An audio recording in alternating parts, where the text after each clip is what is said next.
YouTube. It's another day in paradise. Glad to be alive today. It's a beautiful morning here. If you don't mind rain, a little bit going on here, southern New Brunswick. I'd like to introduce myself. My name is Dave. They call me Sparky's my nickname.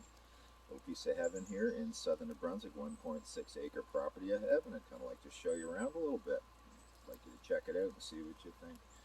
Stay tuned and let me show you around. Anyways, in front of me again, you can see this is the front field. It's a nice little portion. About the middle of this video, you can see is my actual vegetable garden area. I grew some potatoes last year, some red potatoes, some russet potatoes. I had some yellow beans, some green beans, some purple beans in there. They actually did quite well. Biggest problem around here is keeping the deer from mowing down my bean plants once they go into full blossom. There's quite a few deer around here. Shame I don't hunt.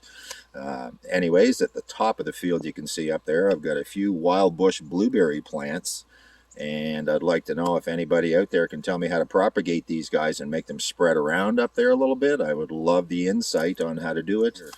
But anyway, enough about the front field. Let's go for an actual walk in through the property a little bit and see what I got going on in here. So it's kind of cool because I bought this land about 5 years ago in July, and there was already, this road was already established in there to a flat building area, but there was no building actually in there. This is a little flower bed I put in a couple years ago. Tin Man kind of seems to like it around here, so he's kind of cool.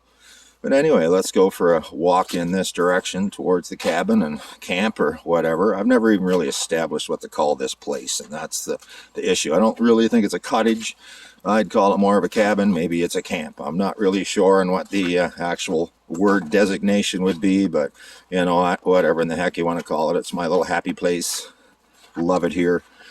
Set up off-grid pretty decently in here. I've got a water system, got an electrical system, got solar panels, got all the goodies. So maybe down the road I can show you some of the systems and the way I actually put them in and installed them and how it works for me. Not meaning it's going to work for everybody, but a lot of this is just how it actually works for me.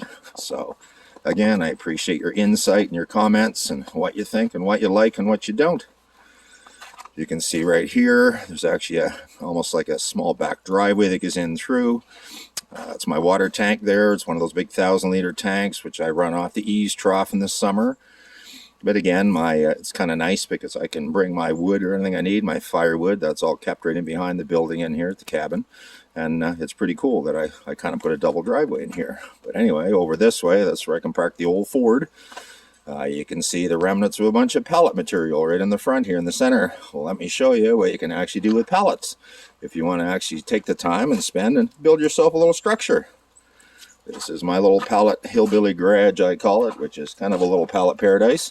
It has a full pallet floor. They're laying on 3 logs, and then over top of the floor I basically boarded it all in with pallets again. It's 11 feet wide, it's 18 feet long. It's unbelievably dry inside in the summer, even though the roof is right now only still wrapped in a tarp, and the walls are basically wrapped in tarps also. What I did is on the wall, the outside, there's actually 2 layers of tarp, and on the inside there's 1 layer, so it's actually a fairly thick wall. And you know what, it actually does give it a tiny bit of R value because you do have a bit of airspace between those walls, right, between the inner and outer tarp. So wouldn't be much, but it's better than just having the outside wall, you know, on the inside kind of thing.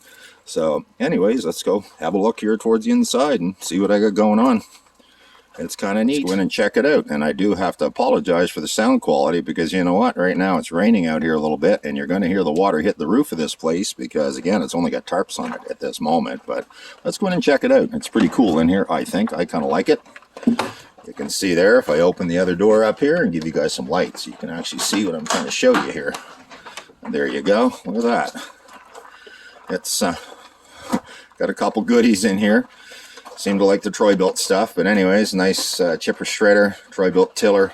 Then I got a snow thrower. Even has some lights in here. Don't know if you, yeah, look at that. LED light strips on the roof. Deep cycle battery in the corner here. Small solar panel. A little tiny wood stove over here. A little barrel stove. Let me go in a little farther, it'd be easier to see. Again, sorry about the sound quality. It's not the greatest because of the rain on the roof. But I have a workbench in here. You go all the way into here. Again, it's so dry in here, it's unbelievable, even though it's been raining for the last 2 days. When you look over here, you can see I have the little wood stove. I actually bought at Princess Auto. This thing works absolutely amazing in here. I can get it so hot in here in about 15 minutes you have to open the door up or you're just gonna sweat to death. So, but it's nice. I've got power even run out here off of the camp. The building in the camp, I have a 3,500 watt generator on a little doghouse on the side. Plus I also have solar panels. I have 3 panels. I have some batteries upstairs. I can show all that down the road in other videos what I've got. But anyways, this is my little hillbilly garage and I think it's pretty cool. Looking out the other direction out the door, and again I'm going to pan down, just kind of show you the floor. That is so cool that I was so lucky. I got some 7-foot by 8-foot hot tub pallets last year.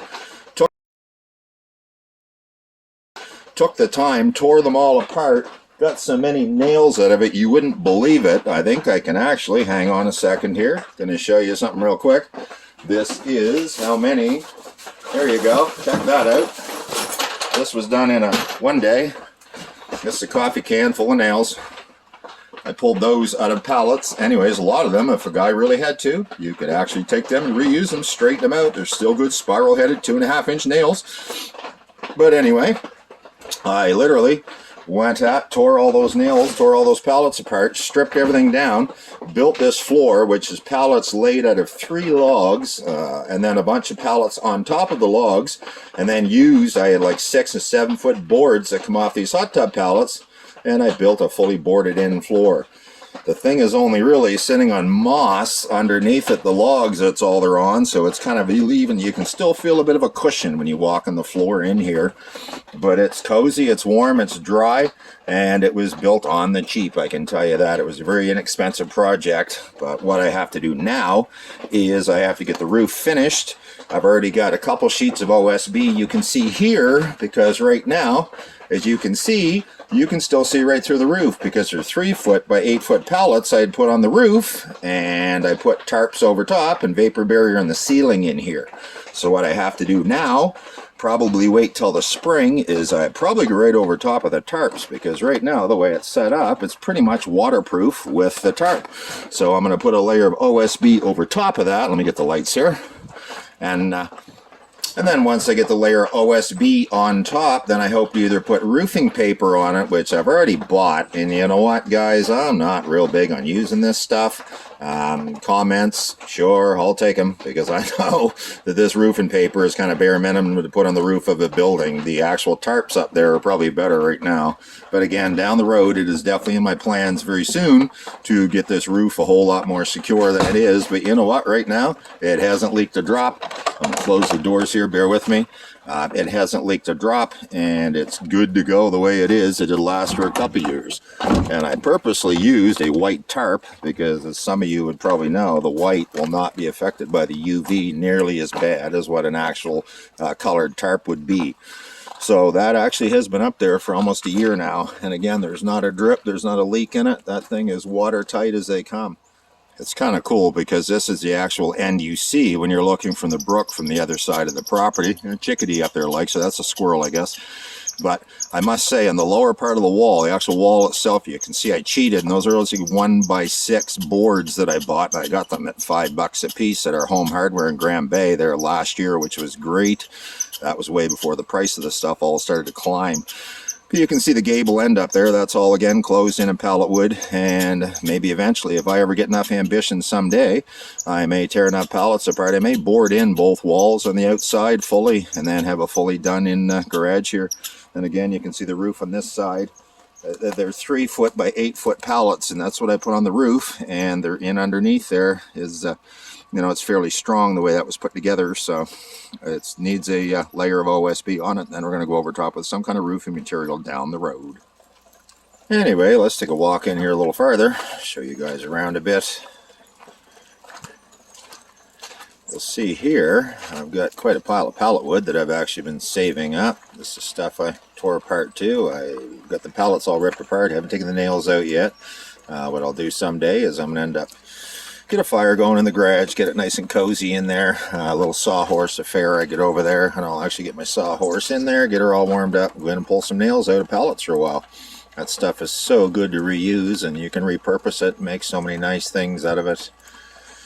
Wouldn't mind getting myself a planer maybe someday. It'd be kind of cool if you could plane it all down to the same thickness, and then it's nicer even when you want to build projects and things like that with it. And anyways, it's an extra water tank I have here.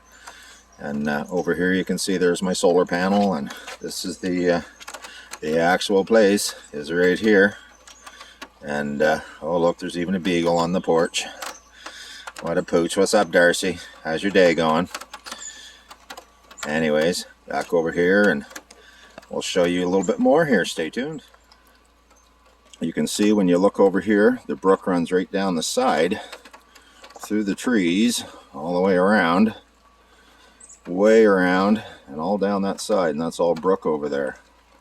And then when you look over here is my little cabin, which is pretty cool. You hang on, we're going to go for a walk. My arbor I built out of logs last spring. I think that came out kind of cool. I think it's pretty neat. You don't see too many of them. It was my own design, but I like the way it came out. Anyway, let's go for a little walk here and check this place out, because I kind of like it. Let's see what you guys think.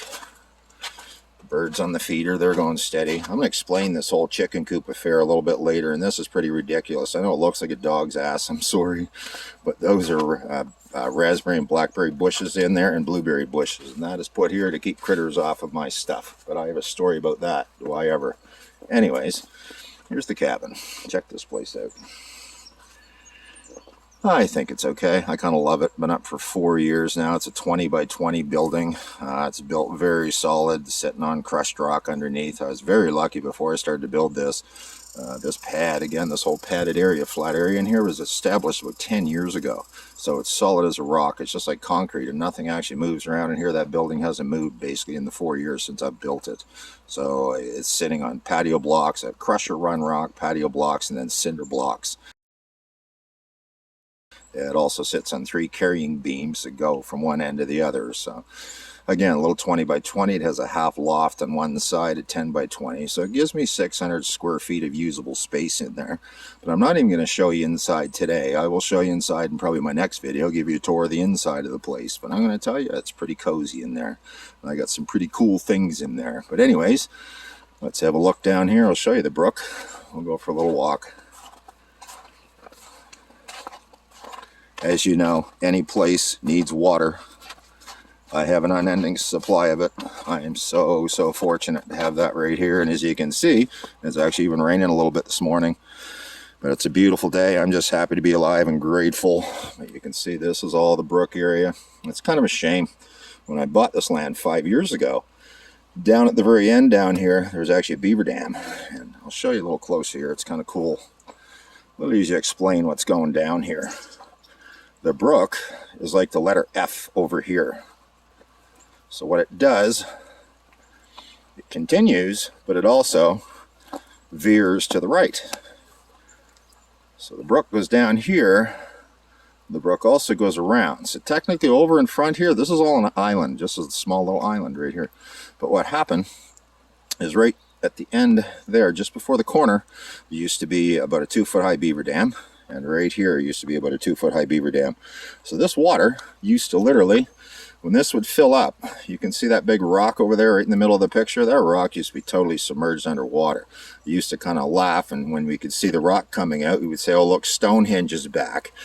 It was basically, you know, the water was low in the summer. Well, now it's impossible for the water to ever get even close to that high, because what happened 2 winters ago here, basically the brook froze early. So this water used to come right up to the level of the grass here. It was about 3 feet, 2.5 feet deeper. But what happened is it froze up early in the spring, it froze up right after Christmas. It was really cold, and there was about probably a foot of ice in this brook.